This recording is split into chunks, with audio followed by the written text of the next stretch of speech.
This episode is brought to you by Law Enforcement Today, your source for law enforcement news.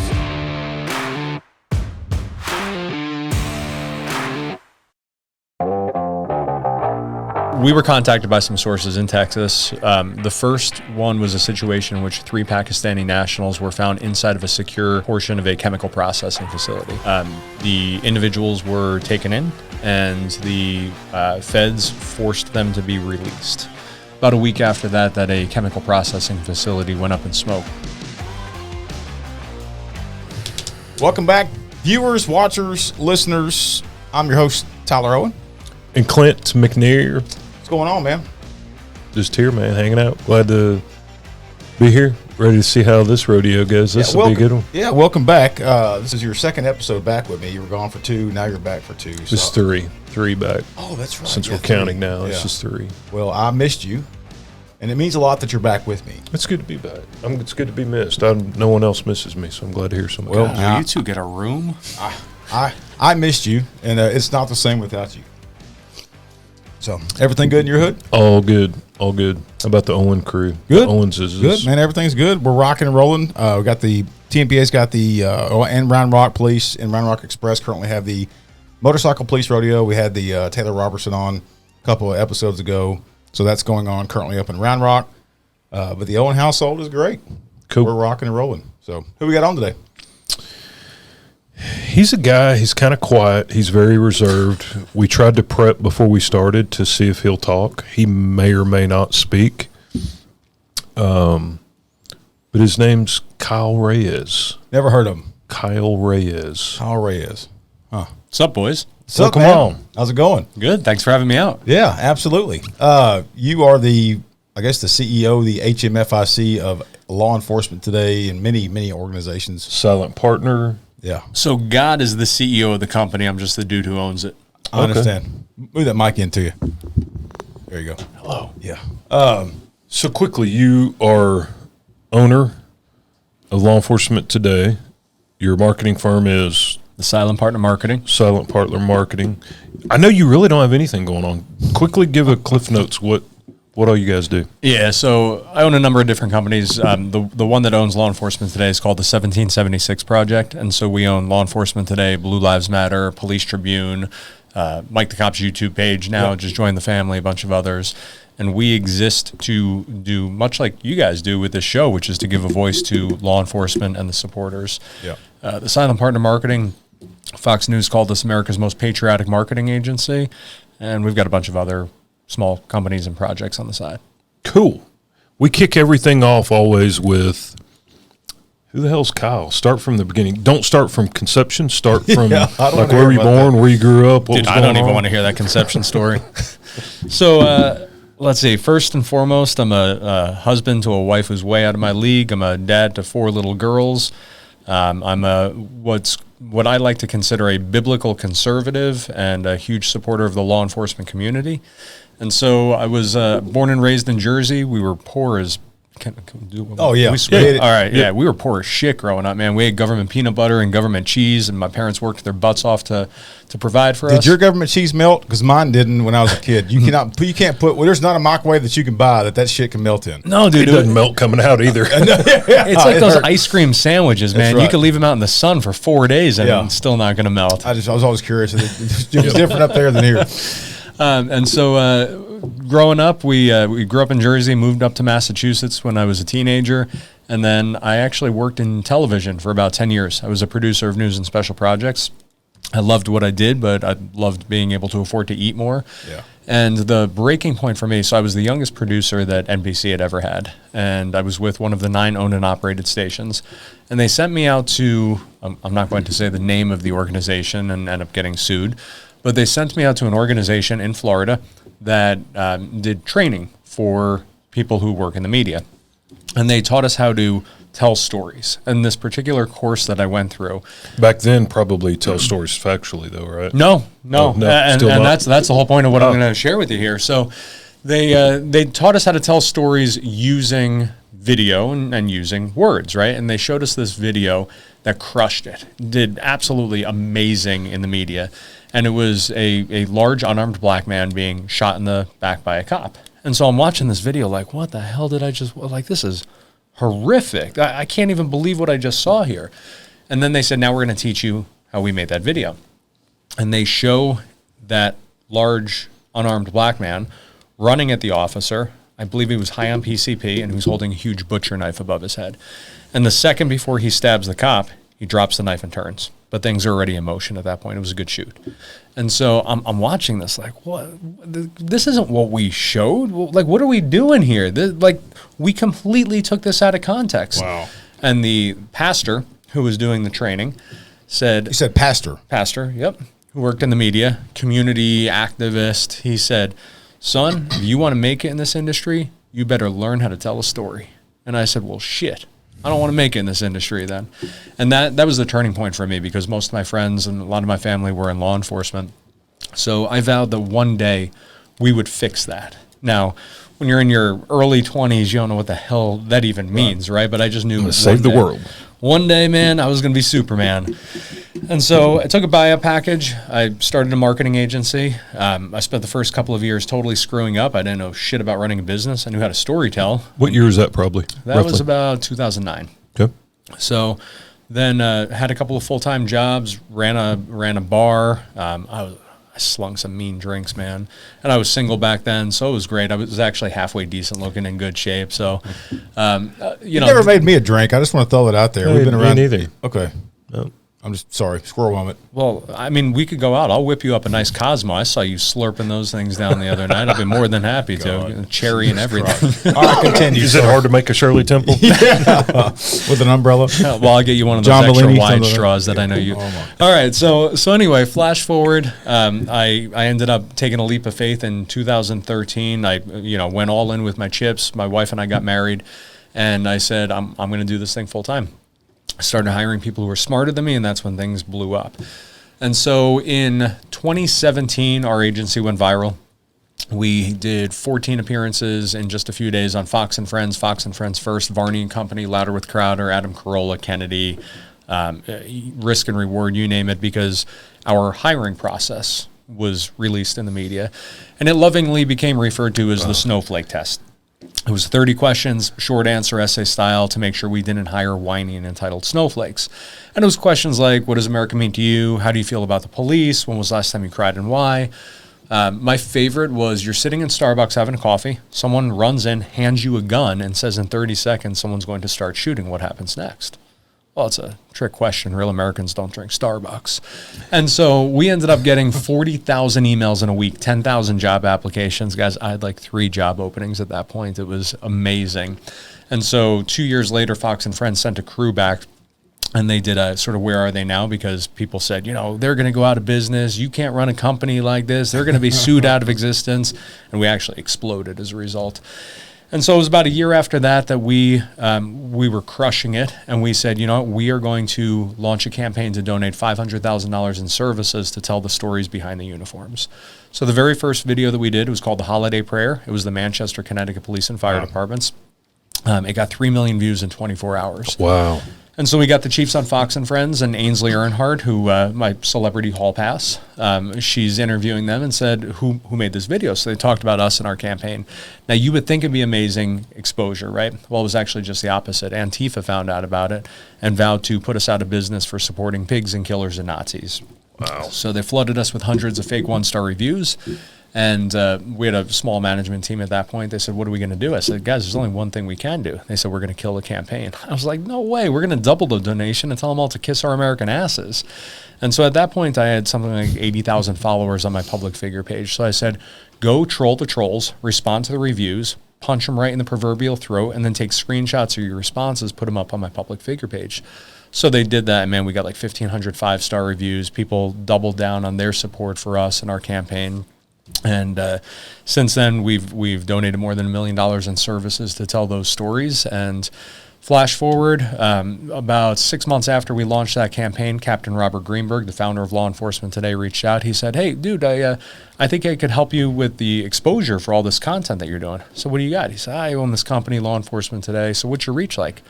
How the hell should I know? I said, I thought you own it. He goes, yeah, but dude, I'm a cop. I don't know what I'm doing in business. I said, all right, can I take a look? He goes, are you going to break anything? I said, no, I'm not going to break anything. So I take a look. I'm like, dude, you're reaching 25 million people a month. He goes, is that good? I said, yeah, that's good. He goes, you think we can do something with that? I said, dude, we could do a lot of something And he with was that. just a listener and watcher.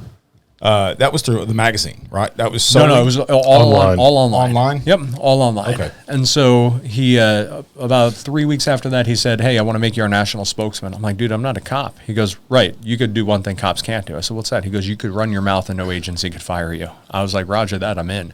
So 2019, I took over as I didn't even know you run your mouth. I've never heard you do that. Just a little bit, once or twice, man. I have no filter.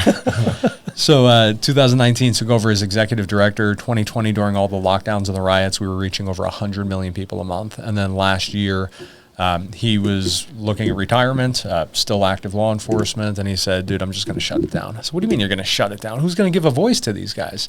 It's not really my problem. I want to go on cruise ships and get drunk for the rest of my life. And I said, all right, well, let me buy it because we can't lose this voice. So I bought Law Enforcement Today under the 1776 Project. And then within a few months, we acquired Blue Lives Matter, Law Enforcement Family, Law Enforcement for Life, Police Tribune, Mike the Cop's YouTube page, all these other platforms. And so we exist to fight for you guys. We exist to give you guys a voice. And that's the long and short of it, man. Yeah. Well, and the first time I met him or met you, y'all, if you dive into how y'all met, because that's kind of how I got introduced to Kyle. It was really with my job and duties with Tmpa. Dive into how you two met, and it keep it G-rated. I think originally, well, I was trying to think. So I'm like, man, we've done so much in a short amount of time. I can't even remember. Mitch McKinley. Was it Mitch McKinley or Eric Kaiser reached out? One of them, maybe both of them, and introduced us. Yeah. Reached out and introduced us. I came on the board. He asked me to come on his board of advisors, right? Yep. Yep. A couple of years ago. 3 or 4 years ago, Yeah. I guess. I don't know. The more we talked, the more just things we had in common and knew some of the same people, realized the same passion about fighting for cops. I guess that's where it started, I guess. Yeah, so our board of advisors is the heads of the largest police groups in the country. Yeah. You guys, super blessed to have you and Kevin, and really you just don't even realize it yet, Tyler. We've got the Federal Law Enforcement Officer Association, National Border Patrol Council, Sheriff Lamb, Sheriff Daniels, the CEO of Force Science, just some incredible men and women. But here's the thing. I'm not a cop, and I have no desire to ever be one. I have the utmost respect for it, but I wanted to make sure that we told the stories of law enforcement and the issues surrounding law enforcement in the most true and authentic way possible. I mean, one of the biggest fights that Captain Greenberg and I had when he owned it, it was a struggle that we continue with today, candidly, which is he always took the position of we should never talk politics when it comes to law enforcement because cops can't be political. And I said, that's exactly why we have to be. Yeah. Because they can't be. Now, it doesn't mean you have to, yes, I'm a biblical constitutional conservative, but that doesn't mean you have to scream that in everybody's faces. It's the values behind an organization that guide your reporting on the topics that you cover. Because show me one thing in law enforcement that is not political. Yeah.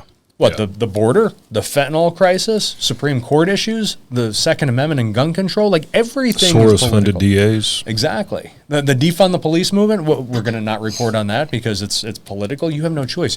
You guys, when you're in uniform, you can't take a political perspective, nor does any cop that I've ever met want to. They're not going to be like, oh, no, they want to.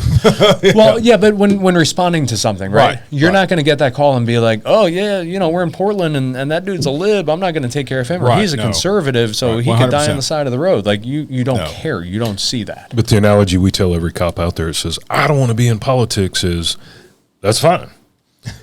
You can either have a seat at the table and fight for your own destiny, or your ass will be served up on the menu. Yeah.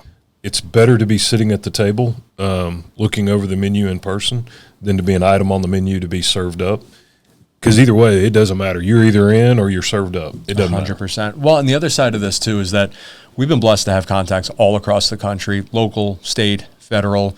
guys who are serving in undercover capacities, both here and overseas, in non-official capacities, that have been sharing with us intel about information that they have tried to expose. Speak on, there were 3 incidences in Texas. We don't want to talk about the region because for national security reasons why, but and source reasons, but talk about those reasons and talk about those incidences with not wanting to report those. Yeah, so we were contacted by some sources in Texas. The first one was a situation in which 3 Pakistani nationals were found inside of a secure portion of a chemical processing facility. The individuals were taken in, and the feds forced them to be released. It was about 2 days after that about 10 miles away, another location, there were a couple of Chinese nationals who live in Maryland that were found outside of another facility, and they had cameras and high-powered lenses, and they were not allowed to be arrested, tracked, anything like that. And it was about a week after that a chemical processing facility went up in smoke. Now, it was an accident. It was a total coincidence, nothing related. You know, all the fact checkers are all over these incidents, right? All of the food processing facilities, chemical processing facilities, they say it's all just a complete coincidence. But at some point, you probably have a solar flare. So solar flare. Yeah. Well, so that's another great example. The first thing that came out was solar flare. Well, which we all know, like scientifically, is BS. It was not. Are there solar flares that are happening right now every single day? Are we in solar maximus? Yes. Was that the situation here? No, it was not. Any scientist will tell you that was not the case. But we've had sources at the federal level who have said this was what they believe to be a dry run. What happened with the systems going down, because you still have CAD systems in California all the way to Connecticut that are still having problems. Well, you're speaking of the cell phone outage. Correct. Last week. Yep, that's correct. Yeah, it was a dry run. Well, and so you had the cell phone outage, you had the 911 centers went down across the country in different parts of the country, and you had pharmacies that couldn't dispense medication. So now think about what happens if that happens at a national level, right? If that happens for several days. We are on such a hairpin right now. Like, we are in such a fragile place in society that could it be a huge solar flare that takes down the grid? Yes. But could it also be an attack on our electrical system? Yes. There are so many things that could happen, and people don't realize. And it's not just the possibility of what could happen with the grid, right? We have, countless incidents are busted every single day by some of the brave men and women in law enforcement at the local, state, and federal level, that if people knew about these things, they would not close their eyes at night. Yeah. And so that is why we exist, not just to expose what we can and do it in a way that's not going to compromise anybody or security, but to honor those men and women, those sheepdog that are keeping us safe, that people will never know those stories. So we recently, a couple months ago, we were going with you to Mission, Texas. We highlighted Texas DPS, Border Patrol, multiple agencies down there. And to see the dedication, I think you said this best. I forgot the exact phrase that you said, but you essentially said you went down there and saw cops, and you left seeing patriots. And for a 25-year vet of the Garland Police Department and been so a part of Texas Municipal Police Association in your role here, to have you say that on camera when I sat back and watched the film, it impacted me. And so I kind of processed this when I was taking the kids to school one day, and it was at that moment, not saying I didn't appreciate you before, but that's when I really processed the impact that you and law enforcement today truly is having on the law enforcement community. That we see the impact that you have, but for Clint to recognize it to that magnitude and for it to impact him that significance, it really was like, wow, we really are, making a difference. And I really felt so proud, to partake and be a part of that. And so, for the listeners or watchers out there that have seen the footage that we pushed out there, he's not bullshitting about the mainstream media not wanting to push these stories out. And so he's made the promise and commitment to push these stories out. And so Tmpa is going to be obviously on board with that because we're highlighting our members. And so we just got back from Eagle Pass, another portion of the border crisis going on. That it's a national humanitarian crisis, and man, thank you, because I know it's been, number one, we always have a good time together.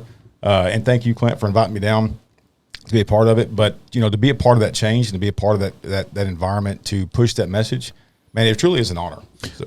Two things about it. You just said one of them. We were in Nashville this past week with National FOP talking about various events, and had Joe Gamaldi talking about the media, and he was giving statistics that mainstream media is dying. Mainstream media is headed to the bottom of the ocean because they've lost all credibility with everyone. Yeah. Both sides of the aisle, all mainstream media is headed to the bottom of the ocean. It's a shit show, and so people are turning to individuals, podcasts. They're sourcing their own information because people want facts. They don't care about all the other crap.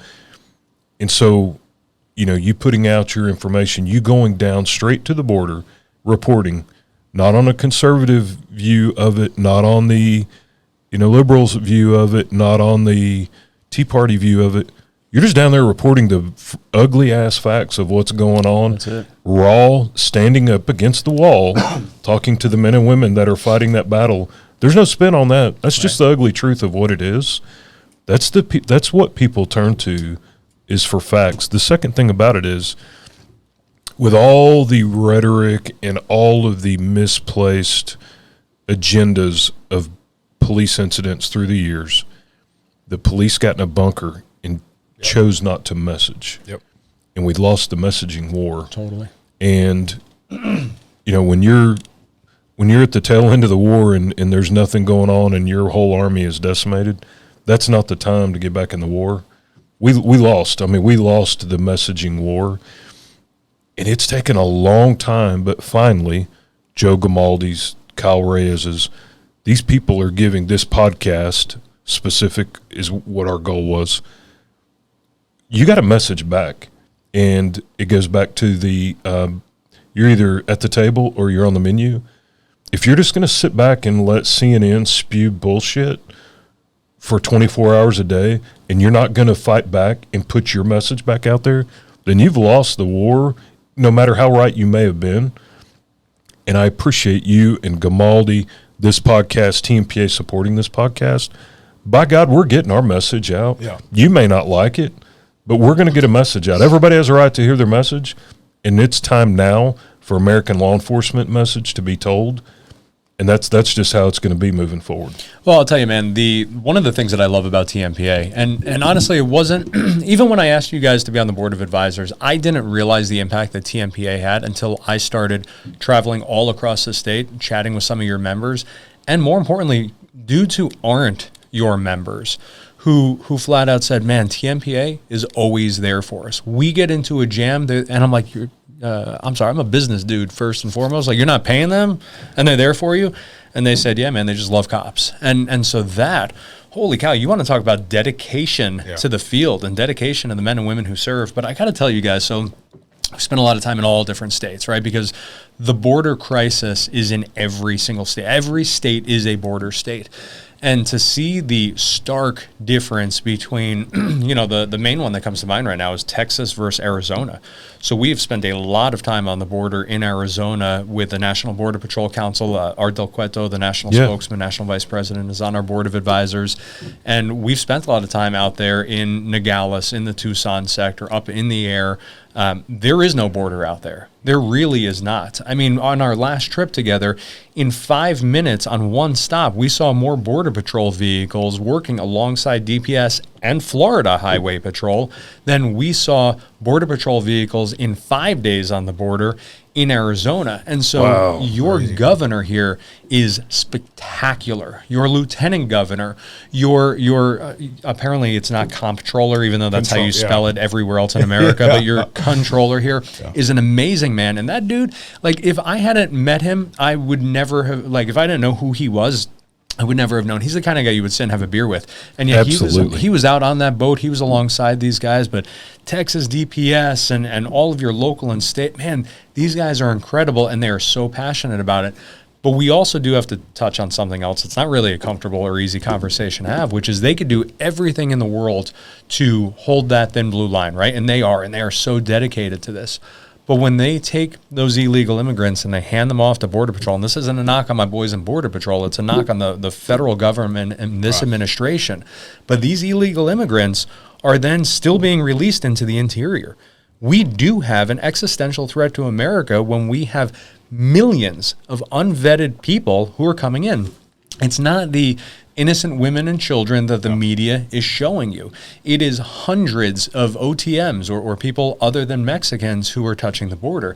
It is people who are on the terror watch list. It is some of the worst gang members and cartel members in the world. Venezuela's crime is at the lowest point in 20 years, and it's because their most violent criminals are now coming here to America. And the media went after who we lovingly refer to as Daddy T, but President Trump, when he said that they aren't sending their best over here, that they are sending criminals and rapists and cartel members and human traffickers. But there was another report that just came out that said something like 89,000 children have disappeared in this humanitarian crisis. Disappeared.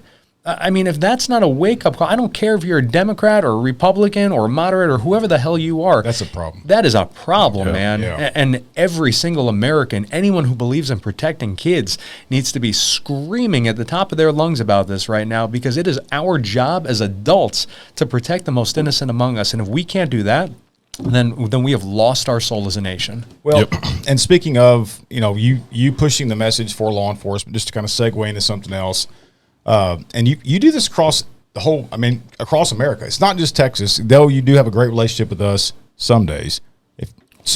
You do a great job doing this across the nation. But you are fixing to be at an event, March 22nd.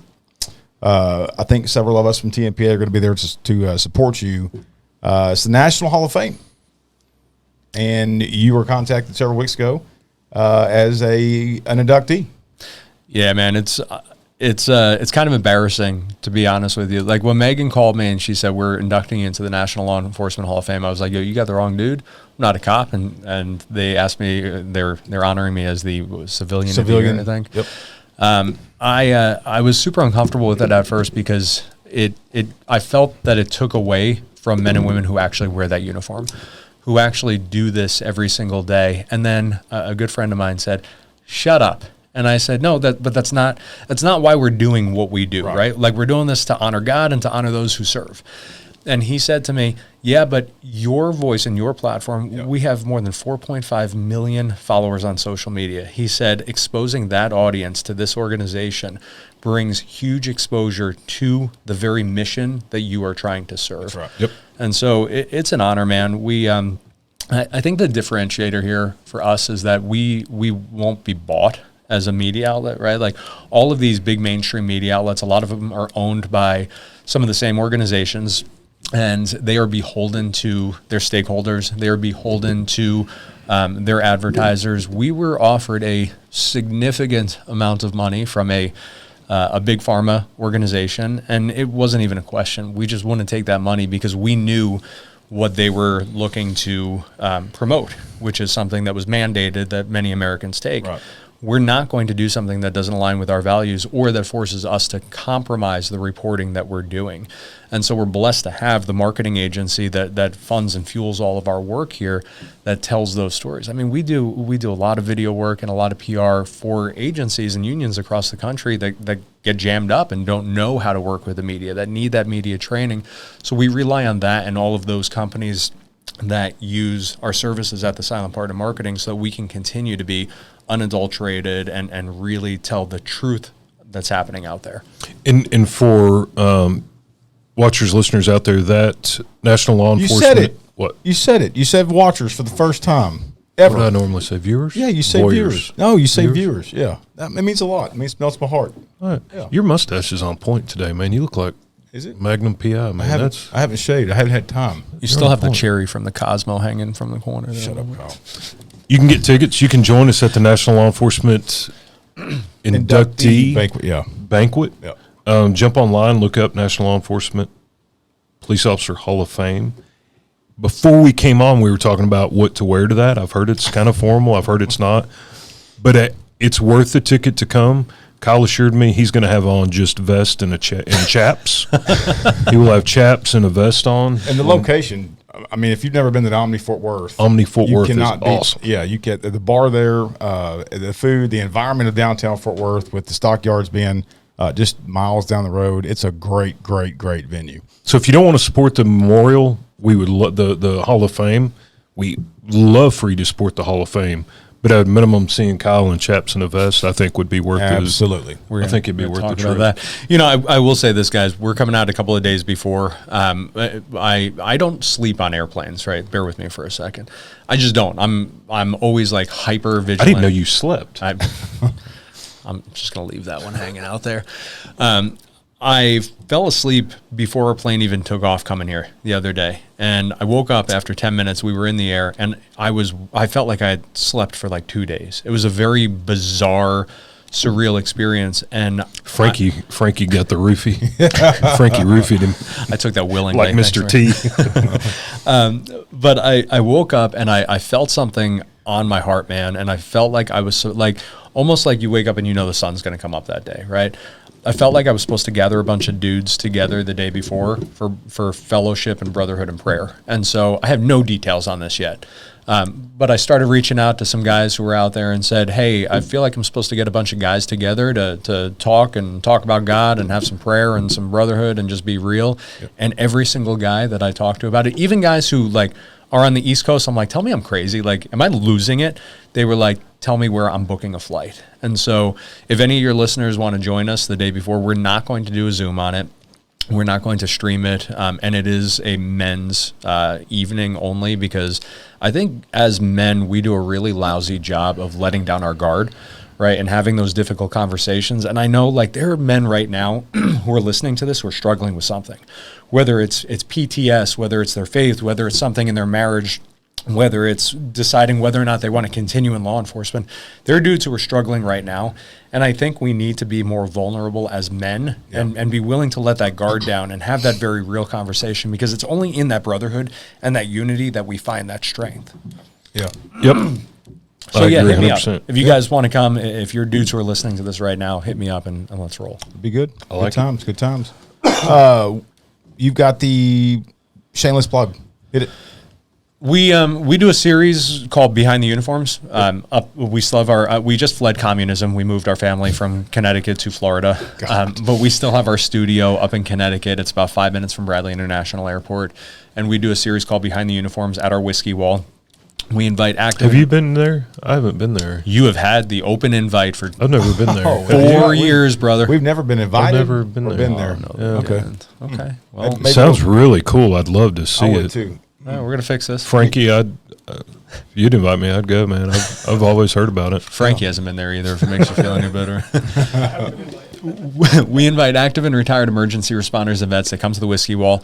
They bring a bottle of whiskey. We share a cocktail on camera. They tell you a story about a good day on the job and a lousy day on the job, and then they sign the bottle, and the bottle goes on the wall. And so we do our filming up there once a month. And about a year ago, I got a package in the mail, had no idea who it was from. There was no return address. I open it up. It's a bottle of Pappy Van Winkle. And there's a handwritten note in there. And the note said, not signed or anything. It was from someone who said that they were scrolling through Facebook one day, and they were trying to get the courage to kill themselves. And that they saw one of our videos, and it was an officer talking about how he had his gun in his mouth and he was about to pull the trigger. And his kid walked into the room and it saved his life. And because of that, he decided to not take his own life and is here today working with officers across the country to pull them back from the brink. And whoever this person was said that video, and the video was years old, said that video got me to put down my gun and not take my own life. And I'm here today because of that story that officer shared, and because you guys put that out there.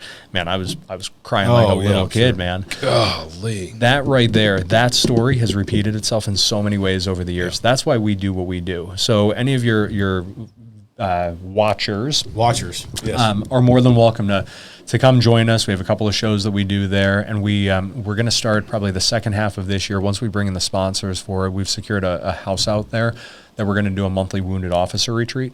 So we're going to have 6 to 8 wounded officers from across the country come out. We're going to bring out a police chaplain, a PTS expert, a myofascial release expert. It's going to be 8 dudes together in a home with a cinematographer for some brotherhood and decompression. And there's a gym and a hot tub and sauna and hiking trails and everything. And we just want to give these guys a way to get out of it, but our only ask of them is that they share their stories.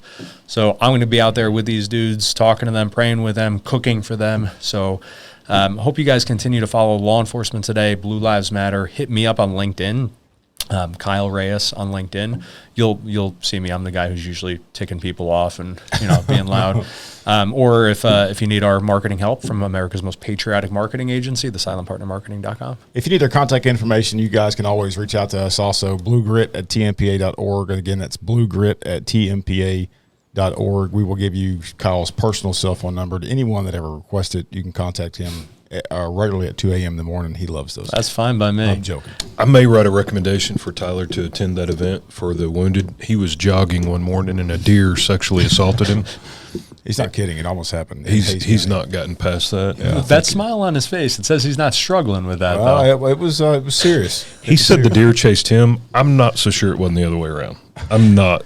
It was a bad deal, man. That was bad. Hey, let me leave it with this. On behalf of people who don't wear a uniform every single day, there are men and women in uniform right now who are listening to this, who are struggling, going, do I want to keep doing this? Why the hell would I want to keep doing this? The community hates me. People hate law enforcement. The media hates us. And I got to tell you, the silent majority has 100% totally screwed up because we've been the silent majority. And it's time that we start being the very vocal majority, because the overwhelming number of Americans out there do overwhelmingly support law enforcement. And so for those of you who are listening right now, who are on the edge, thinking about doing something stupid or thinking about leaving your job, I just want you to know that on behalf of the 99% of America that still has their shit together, we love you, we value you, we pray for you every single day, and the big man upstairs has you in the palm of his hand. So thank you all. The coolest part about our trip down there with you, Tyler was talking about my observations that I had, but I left there probably more proud than I've been in a long time, because if DC can't figure out how to protect America, all these sanctuary cities can't figure out how to protect America. Yeah. Going down there with you guys and seeing that, by God, Texas will step up and freaking protect America. Texas will carry their ass down there, right. Hold the line, stand the line, get up every morning and hold the line. Texas will protect this country. Yep. I drove home, man.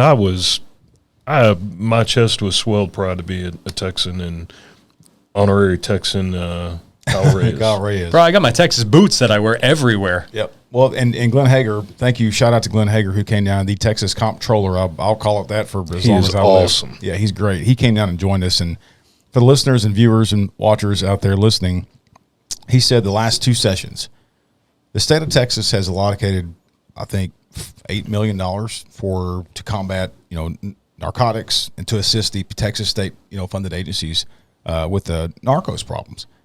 This past year, $7 billion has been set aside to secure our state's borders because the federal government refuses to do so.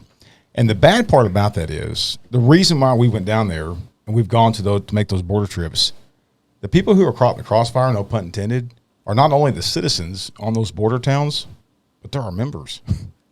Yep. 100%. And then, like the Senate bill coming out that Greg Abbott just signed, and I'm thankful that he did that. How do we navigate around that? And then how does it impact the Hispanic community? The reality is this, is that what we saw in Eagle Pass the other day, that town and that region was the hot spot when we were in mission, and they were in the process of securing that and fortifying it when we were in mission. Again, it was the hot spot, so that was the spot to go to. We saw one. So obviously, law enforcement presence and building a wall works, and you got to do what you got to do in desperate times. And so, being a deterrent, they don't come, but when you open the floodgates, they come. Wow, that's so weird. I know it's insane. That's weird. It's crazy. Hey, I do want to plug. I'm going to be in Mar-a-Lago for the Border 911 event with Tom Holman and a bunch of others. Oh, yeah. It's a big fundraiser on April 4th at Mar-a-Lago.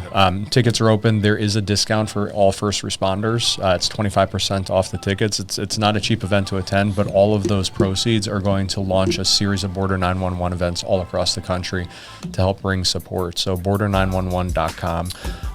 And I will say, anyone that's listening right here that is a Tmpa member, good move. But everyone who's listening who's not, Oh my God, man! We work with organizations all across the country, and I've never seen an organization. No disrespect to all my brothers and all the other ones, but I've never seen an organization do it as well as you guys do. I've never seen the passion and the heart and the drive to tell the stories, not just of your members, but of all Texans, of everyone that holds that thin blue line, and everyone's that's on the other side of it. So thank you. Appreciate it. Thank you. That means a lot, man. Appreciate that a lot. That means a lot. And if you don't have a date for Mar-a-Lago, if you haven't seen my calves with heels on, You should see his chaps. you should see my chaps with heels on and see what my calves look like. Well, we're gonna wrap it up on that one.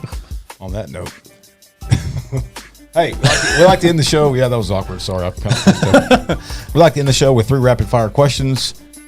You are probably the closest to law enforcement anybody's ever going to be that didn't ever serve, but let's hit it. You know what I'm talking about? Have you ever watched our podcast? No, I don't watch You've it. never watched our podcast? No, man. I was. Oh my God! All right, I watch it, but usually he starts talking about chaps, and I'm done about like 48 minutes into it. what's your favorite drink of He has choice? to smoke a cigarette after that. Yeah. What's your favorite cop movie or line from a cop movie? And what's your favorite cop car?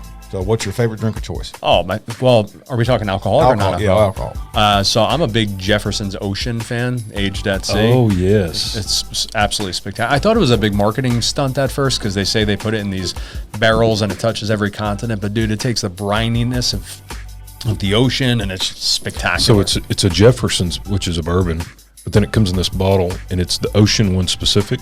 They cask it. They put it on ships.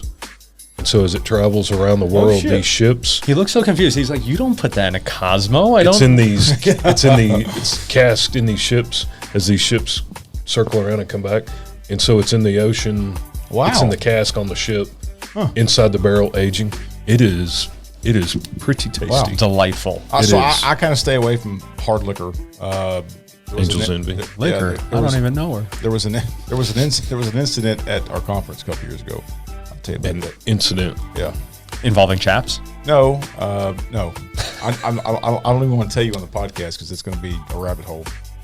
Anyway, what's your Moving on. favorite line from cop movie or cop movie? My favorite cop movie is also the greatest Christmas movie of all time, which would be Die Hard. Yes, absolutely. Cop car. Favorite cop car. I mean, I kind of want to drive a Bearcat around town just for shits and giggles. Ain't nothing wrong with that. Ain't nothing Kinda wrong fun. with that. But if you had to pick a patrol car, I don't know, man. I've been pulled over by a few undercover vehicles that I had no idea you could turn into patrol vehicles. But I actually got pulled over by a Corvette once, which was pretty badass. Yeah, and he was like, "Do you know how fast you were going?" I was like, "Not as fast as you can go." I did not get a ticket that day. That's awesome. Well, you got anything else, big dog? Nope. Dude, appreciate you having on. Yep. The partnership, the friendship, everything you're doing for men and women on the streets. Man, they have no idea the voice that they have. Thanks, brother. I love you guys. I'm super grateful to have you on the team and to call you guys family. Yeah, absolutely. Shout out to your cinematographer team, Connor and Frankie. They're always just amazing to work with. Great guys. Frankie's from the Brit. He is a British guy that we always kind of poke fun at and have a great time. But you guys just amazing staff. From Chris to Allison, just all people that we work with awesome. at LAT is just amazing. You know, we went to pick up the rental car, and the guy was a total stiff, right? Like, he had no sense of humor. So Frankie and I are at the counter. I said, "I'm going to add Frankie as my second driver." And Frankie pulls out his license, and he goes, "Here you go, mate." And I said, "Yeah, he's actually my secret lover from Australia." And Frankie goes, "Mate, I'm not from Australia." I mean, that was probably the most awkward moment ever, because I thought I was being that dude didn't crack a smile. As you guys can imagine, the times we have with LAT on the road, although they are impactful and we do get some great footage and get our stories out there, they are quite entertaining, to say the least. So you guys take care, stay safe. Again, our hearts and prayers continue to go out to those affected by the wildfires up in the Amarillo area. It's going to take a long time for that to be rebuilt. At this point in time that this is recorded, there's 1.1 million acres on fire up there. So our thoughts and prayers are with you guys. You guys take care, stay safe. God bless you, and as always, may God bless Texas. Texas. We're out.